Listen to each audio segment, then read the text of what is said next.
Hello, friends, again. You're back on this next part of your assignment. You just completed the work for about how government worked.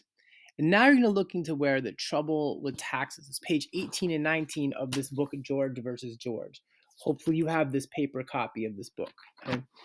So, page 18 and 19, you're going to be looking for this thing called the Sugar Act and Stamp Act.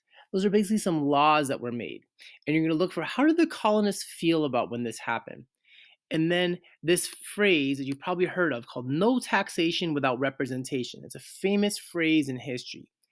And then you're going to look for how the colonists protested and um, and how they showed their anger, okay, about these new taxes.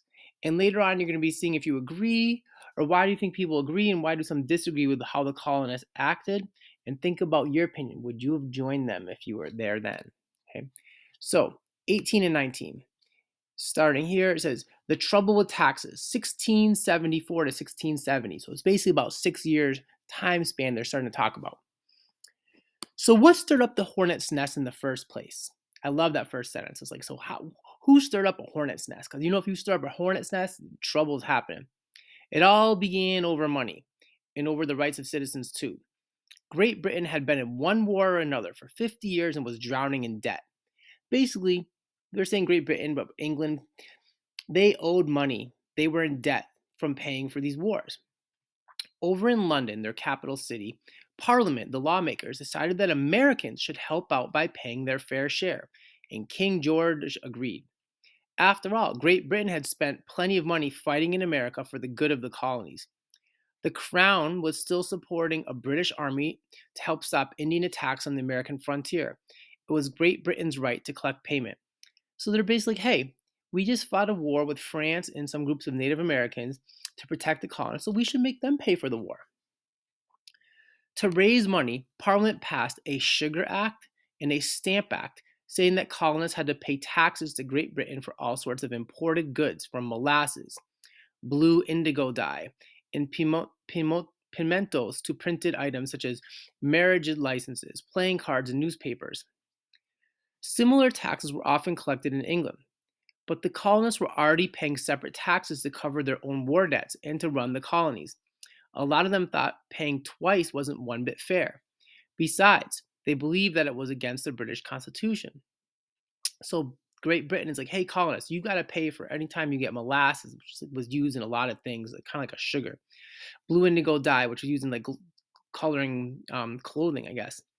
And then any printed item, a marriage license, playing cards, they had to pay extra money, a tax.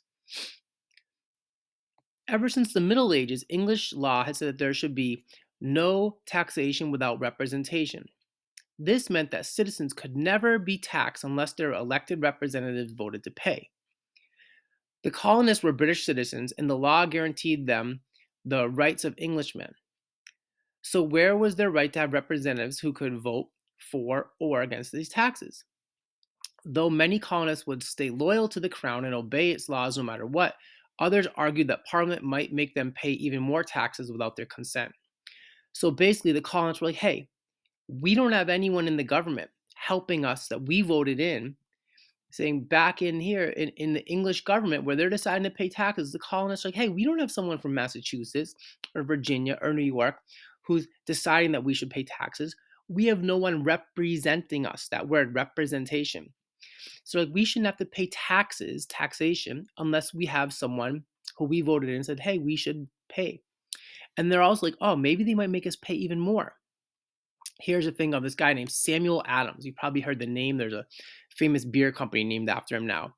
But he said, if our trade may be taxed, why not our lands and everything we possess or make use of? So he's like, they're going to make us pay more. You watch. He hated the taxes. And then an English poet said, the Stamp Act no doubt may be good for the crown, but I fear it 'tis a pill that will never go down. So that one person wrote that like, hey, they might be a good idea, but they're not going to sit well with people. Next page. Here's how the colonists reacted.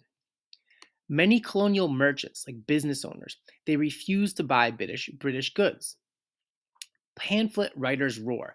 Pamphlets now like just like little like a pamphlet's like a piece of paper you pass out like an information pamphlet. Nowadays, we have social media, but pamphlets were how people spread information sometimes. And people roared, they're like, no taxes.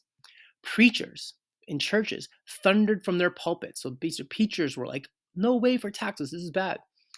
Angry members of an organization called the Sons of Liberty. This was like a secret group. They stripped royal office holders naked and they covered them with hot tar and goose feathers. They used to tar and feather folks in Great Britain too in those days. So these are people, the Sons of Liberty, and they went and found someone in the colonies who worked for England, and they'd strip them down. They'd put burning hot tar on them, like tar is what you use when you pave roads, and they would then dump feathers on them to embarrass them. Very violent. A mob of people completely wrecked the home of the royal governor of Massachusetts. So a group of people went to the governor's house in Massachusetts and they destroyed his house. A straw dummy dressed to look like a stamp distributor was hung from a 120-year-old elm tree, and the British tax stamps that Americans were supposed to buy were burned in every colony.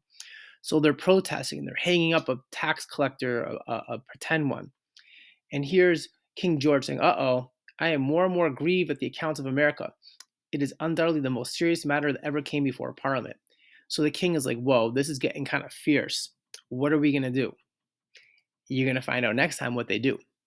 But for now, you're going to answer the questions.